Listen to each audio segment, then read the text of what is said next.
Donald Trump should come out strongly and unequivocally for reinstating the Glass-Steagall law that was repealed by President Clinton in 1999 and opened the way to all of the abuses that have happened since then.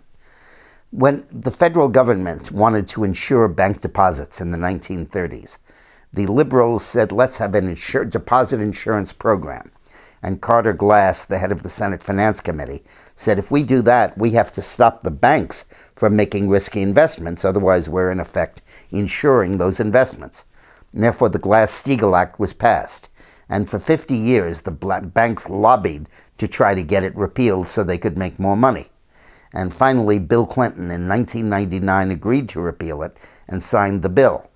Almost immediately, Goldman Sachs and other big banks expanded dramatically to permit them to take advantage of the freedom to invest in risky stuff that Glass-Steagall allowed.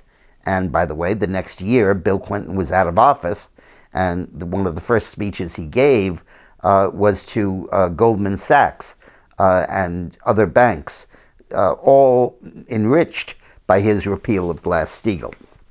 Now, reinstating Glass-Steagall is absolutely essential. You cannot permit these big banks to invest their money in these kinds of risky derivatives and other forms of outright gambling and still have the federal government not only insuring the depositors explicitly, but implicitly insuring the banks under the theory that they're too big to fail. Now, there's been a lot of focus on breaking up the big banks, and I think that's a good idea. These big banks now control something like 2/3 of the assets in the United States in private hands, and that needs to be broken up.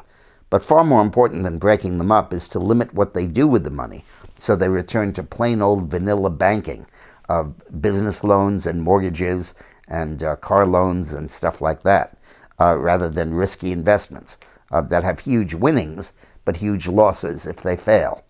Now, Trump has not backed reinstatement of the Glass-Steagall Act. Ted Cruz did, and other candidates have. And I think that's a glaring omission, and he needs to remedy it. How is he going to use Hillary's connection with banks when he agrees with her about weakening their regulation? Thanks for watching.